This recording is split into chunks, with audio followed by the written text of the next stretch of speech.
Hello guys, இன்றைக்கி இந்த வீடியோவில் என்ன பார்க்க போகிறோம் அப்படின்னா பாஸ்போர்ட் ஆஃபீஸ் இன்றைக்கி போகிறோம். பாஸ்போர்ட் ஆஃபீஸில் வெரிஃபிகேஷன் பர்பஸ் என்னென்ன நடக்குது, என்ன ஃபார்மாலிட்டிஸ் இருக்குது அப்படின்னு சொல்லி இந்த வீடியோவில் ஃபுல்லாக பார்க்கலாம். பாஸ்போர்ட் எப்படி அப்ளை பண்ணுறது அப்படின்னு சொல்லி இதுக்கு முன்னாடி ஒரு வீடியோ போட்டிருக்கோம். அந்த வீடியோ நீங்கள் இன்னும் பார்க்கலன்னா மேலே கார்டில் தர்றேன், போய் பார்த்துட்டு வாங்க வீடியோக்குள்ளே போகலாம்.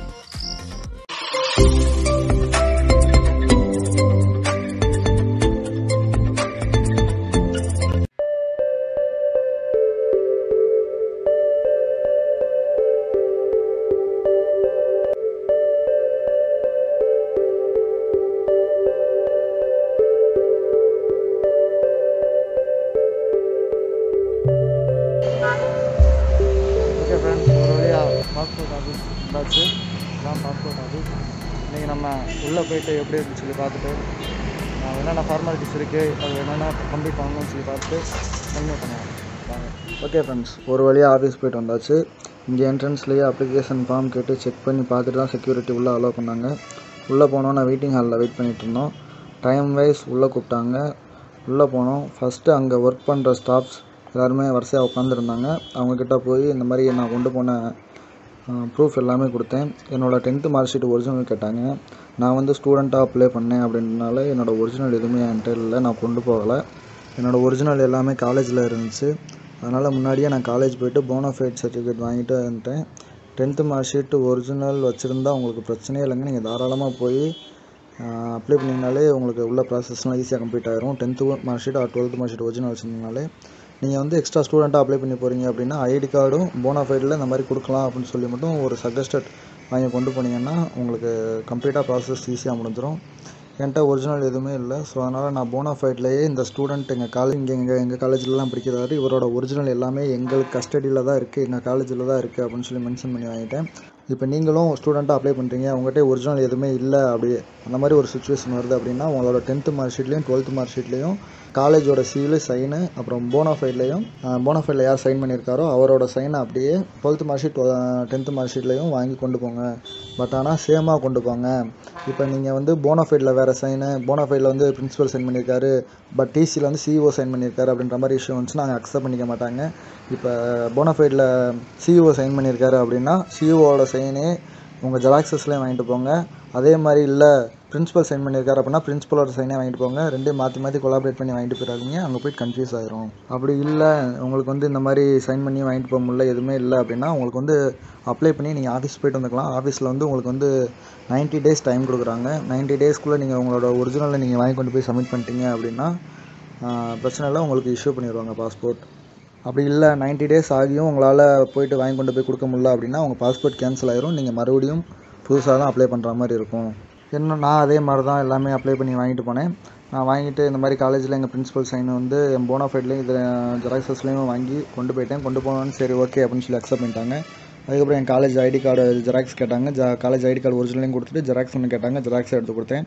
அதுக்கப்புறம் எல்லாமே வாங்கி செக் பண்ணி பார்த்துட்டு கரெக்டாக இருக்குது, எல்லாமே ஓகே அப்படின்னு சொல்லிட்டு என்னை வந்து ஏ கவுண்டருக்கு ட்ரான்ஸ்ஃபர் பண்ணாங்க. சரின்ட்டு அப்புறம் ஏ கவுண்டர் போனேன். ஏ கவுண்டரில் தான் எல்லா செக்கப்புமே நடந்துச்சு. ஏ கவுண்டரில் இப்போ உள்ளே போனோன்னா ஏ கவுண்டரில் நிறைய டிவிஷன்ஸ் இருந்துச்சு. என்னை வந்து A16 போட்டிருந்தாங்க. A16 நான் போனோன்னா அங்கே ஒரு மேம் இருந்தாங்க. அவங்க என்னோடய அப்ளிகேஷன் ஃபார்ம் வாங்கி செக் பண்ணி பார்த்தாங்க. செக் பண்ணி பார்த்துட்டு இதில் எதுவும் டீட்டெயில்ஸ் கலெக்ட் பண்ணணுமா அப்படின்ற மாதிரி கேட்டிருந்தாங்க. அதில் வந்து நான் வந்து இந்த மாதிரி கார்த்திக் ராஜா காளிதாஸ் அப்படின்ற நேம் மென்ஷன் பண்ணி இருந்துச்சு. எனக்கு காளிதாஸ் எடுத்துகிட்டு கே போட முடியுமா மேம், இனிஷியல் மட்டும் வர மாதிரி போட முடியுமா அப்படின்னு கேட்டேன். அப்படிலாம் எதுவுமே பண்ண முடியாது, பேருக்கு கீழே ஃபாதர் நேம் தான் சர் நேம் இருக்கணும், நீங்களே இனிஷியல் வச்சுருந்தாலும் நாங்கள் அதை கரெக்ஷன் பண்ணிடுவோம் அப்படின்ற மாதிரி அவங்க சொன்னாங்க. அதுக்கப்புறம் ஃபோட்டோ எடுத்தாங்க. ஃபோட்டோ எடுத்துகிட்டு அதுக்கப்புறம் நான் கொண்டு போன ஒரிஜினல் டாக்குமெண்ட்டை லைக் போனோஃபைடு, அப்புறம் அந்த டிசி ஜெராக்ஸு, அப்புறம் ஆதார் கார்டு, ஓட்டர் ஐடி இது நாளையுமே வாங்கி ஸ்கேன் பண்ணாங்க. ஸ்கேன் பண்ணி உள்ளே வச்சுக்கிட்டாங்க. அதுக்கப்புறம் நான் கொண்டு போன அப்ளிகேஷன் ஃபார்மையும் ஸ்கேன் பண்ணி உள்ளே வச்சுக்கிட்டாங்க. உங்களோட அப்ளிகேஷன் ஃபார்மையும் ஒரு பிரிண்ட் அவுட் எடுத்துகிட்டு போங்க, ஏன்னா அதை வச்சு தான் அங்கே வந்து நிறையாவே இது செக் பண்ணுறாங்க ஃபுல்லாகவே. அதுக்கப்புறம் நீங்கள் போய்ட்டு அந்த மாதிரி செக் பண்ணிட்டு அதில் எதுவும் உங்களுக்கு கரெக்ஷன் பண்ணுறீங்க, date wise date of birth எதுவும் கரெக்ஷன் பண்ணணும், அப்படி இல்லை அப்படின்னா அட்ரஸ் எதுவும் சேஞ்ச் பண்ணணும், அட்ரஸ் நம்பர் தப்பாக என்ட்ரு பண்ணிட்டீங்க, அந்த மாதிரி ஏதாவது கரெக்ஷன் இருந்தாலும் எதாக இருந்தாலும் நீங்கள் அங்கேயே பண்ணிக்கலாம். அப்புறம் ஃபோட்டோ எடுத்துருவாங்க. அதுக்கப்புறம் உங்களுக்கு மெசேஜ் வரதுக்காக பாஸ்போர்ட் வந்து இஷ்யூ ஆனதுக்கப்புறம் இஷ்யூ ஆச்சுன்னா இஷ்யூ ஆயிடுச்சு அப்படின்னு சொல்லி ஒரு மெசேஜ் வரும். அதுக்கப்புறம் அடுத்தடுத்து நடக்கிற ஒவ்வொரு ப்ராசஸுமே உங்களுக்கு மெசேஜ் வரும். அதுக்காக ஒரு 50 ரூபா ஃபீஸ் வாங்குறாங்க. அந்த ஃபீஸ் நீங்கள் அங்கே கொடுத்து 50 ரூபா கொடுத்துருங்க. அதே இடத்துல ஏ கவுண்டரில் உங்களுக்கு வந்து பாஸ்போர்ட்டோட கவரும் ஒன்று தருவாங்க. பாஸ்போர்ட் கவர் வந்து வாங்கணும் அப்படின்னா மட்டும்தான் வாங்கிக்கலாம். கண்டிப்பாக வாங்கணும் அப்படின்ற மாதிரிலாம் இல்லை. பாஸ்போர்ட் கவர் வந்து 400 ரூபா சொல்லுவாங்க. டிசிஎஸ் கம்பெனி வந்து அந்த கவரை வந்து மேனுஃபேக்சர் பண்ணி நமக்கு ப்ரொவைட் பண்ணுறாங்க. அது வந்து நீங்கள் அங்கே அப்ளை பண்ண உடனே அடுத்த ஒரு 3 டேஸில் வந்துடும். அதுக்கப்புறம் அவங்க என்னோடய டீட்டெயில் எல்லாமே கம்ப்ளீட் பண்ணிட்டு ஃபோட்டோலாம் எடுத்துகிட்டு என்னை பி கவுண்டர் ட்ரான்ஸ்ஃபர் பண்ணாங்க. பி கவுண்டர் போனேன். பி கவுண்டர்லாம் அங்கே தான் ஃபஸ்ட்டு பாஸ்போர்ட் ஆஃபீஸர்ஸ் உட்காந்துருக்காங்க. இது வரைக்கும் நான் பார்த்த ஃபுல்லாக அந்த இதில் வேலை பார்த்த ஸ்டாஃப்ஸ் தான் இருந்தாங்க. பாஸ்போர்ட் ஆஃபீஸர் பி கவுண்டரில் உட்காந்துருந்தாங்க. உள்ளே போனேன். பி கவுண்டருக்குள்ளே போனோன்னே அவங்க 3 ஸ்டாஃப் உட்காந்துருந்தாங்க. 3 ஸ்டாஃபில் நான் நடுவில் ஒரு சார் உட்காந்துருந்தாங்க. அவங்க மீட் பண்ணேன். என்னோடய 10th மார்க் ஷீட் ஒரிஜினல் கேட்டாங்க. என்கிட்ட ஒரிஜினல் இல்லை. இது மாதிரி சார் என்கிட்ட ஒரிஜினல் இல்லை, அதனால் நான் காலேஜ்லேருந்து தான் வந்திருக்கேன், காலேஜ்லேருந்து வாங்கிட்டு வந்த இதை பாருங்கள் அப்படின்னு சொல்லி கொடுத்தேன். அதை வாங்கி பார்த்தாங்க. காலேஜோட போனஃபைடும் அதுக்கப்புறம் நான் வாங்கிட்டு போன அந்த 10th மார்க் ஷீட்டில் வாங்கிட்டு போன அந்த சீல்ஸ் அதெல்லாமே கரெக்டாக இருக்குன்னு செக் பண்ணி பார்த்தாங்க. செக் பண்ணி பார்த்துட்டு ஓகே அப்படின்னு சொல்லி அவங்க அப்ரூவ் பண்ணிவிட்டு அதுக்கப்புறம் சி கவுண்டர் போக சொன்னாங்க. சி கவுண்டர் போனேன். சி கவுண்டரில் அந்த மாதிரி ஹெட் ஆஃபீஸர்ஸ் ஃபுல்லாமே உட்காந்துருந்தாங்க. மினிஸ்ட்ரி ஆஃப் எக்ஸ்டர்னல் அஃபேர்ஸ் அதோட ஆஃபீஸர் தான் அங்கே உட்காந்துருந்தாங்க. அவங்க அப்ரூவ் பண்ணால் மட்டும்தான் நமக்கு வந்து பாஸ்போர்ட் இஷ்யூ ஆகும். 2 கவுண்டர் எல்லாமே செக் பண்ணி எல்லாமே கம்ப்ளீட் ஆகிடுச்சு அப்படின்னா இவங்ககிட்ட போனேன்.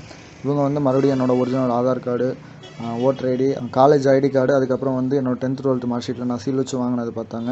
இந்த மாதிரி ஏன் உங்கள் ஒரிஜினல் என்னாச்சு அப்படின்னு சொல்லி கேட்டால் அந்த மாதிரி என்கிட்ட கேட்டாங்க. நான் வந்து காலேஜ் ஓப்பன் பண்ணல, காலேஜில் வந்து ஸ்டாஃப்ஸ் யாருமே இல்லை. நான் போனேன், நான் காலேஜ் போய் கேட்டப்போ பிரின்ஸிபல் மட்டும் தான் இருந்தாங்க. பிரின்ஸிபல் இந்த மாதிரி இதை தான் வச்சு கொடுத்தாங்க அப்படின்னு சொன்னேன். அதுக்கப்புறம் சரி ஓகே அப்படின்ட்டு அக்செப்ட் பண்ணிக்கிட்டாங்க.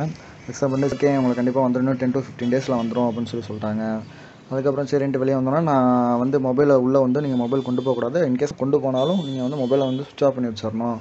நான் வந்து இங்கே சுவிட்ச் ஆஃப் பண்ணுறேன். அங்கே அடுத்த ஸ்டெப் எல்லாமே எனக்கு மெசேஜ் வந்துருச்சு. இதுக்காக தான் நீங்கள் வந்து நாங்கள் 50 ரூபா உள்ளே பே பண்ணது. இப்போ வந்து நீங்கள் ஸ்டூடெண்ட்டாக அப்ளை பண்ணி போகிறீங்க அப்படின்னா பிரச்சனையே இல்லை, தாராளமாக நீங்கள் வாங்கிக்கலாம். உங்களோட டிசி மார்க் ஷீட் எதுவுமே இல்லை அப்படின்னாலும் காலேஜில் இந்த மாதிரி நான் சொன்ன மாதிரி உங்கள் காலேஜ் ஐடி கார்டு, அதுக்கப்புறம் உங்கள் காலேஜில் வந்து போனோஃபைடில் வந்து இந்த மாதிரி இந்த ஸ்டூடெண்ட் எங்கள் காலேஜில் தான் படிக்கிறாரு, இவரோட ஒரிஜினல் எல்லாமே எங்கிட்ட தான் இருக்குது அப்படின்னு சொல்லி எழுதி வாங்கிட்டு அந்த இதுக்கு பக்கத்துலேயே பிரின்ஸிபல் சீல் வச்சு பிரின்ஸிபல் சைன் பண்ணி அதுக்கு லெஃப்ட் சைடு பக்கம் உங்கள் காலேஜோட சீல் வச்ச மாதிரி வாங்கிட்டு போயிருங்க. அதே இது அப்படியே 10th 12th மார்க் ஷீட்லேயே வாங்கிட்டு போயிட்டீங்கன்னா உங்களுக்கு வந்து ஈஸியாக கிராண்ட் பண்ணிடுவாங்க. ஓகே கைஸ், இந்த வீடியோ உங்களுக்கு பிடிச்சிருக்குன்னு நினைக்கிறேன். இந்த வீடியோ பிடிச்சிருந்துச்சுன்னா மறக்காமல் லைக் பண்ணுங்கள், கமெண்ட் பண்ணுங்கள், ஷேர் பண்ணுங்கள். இதை போன்ற இன்னும் நிறையா விஷயங்கள் தெரிஞ்சுக்கணும் அப்படின்னா மறக்காமல் நம்ம எக்ஸ்ப்ளோர் வித் ஏலியன் யூடியூப் சேனலை சப்ஸ்கிரைப் பண்ணுங்கள். அப்படியே பக்கத்தில் இருக்க பெல் ஐக்கானே கிளிக் பண்ணிக்கோங்க. Thank you for watching. Bye.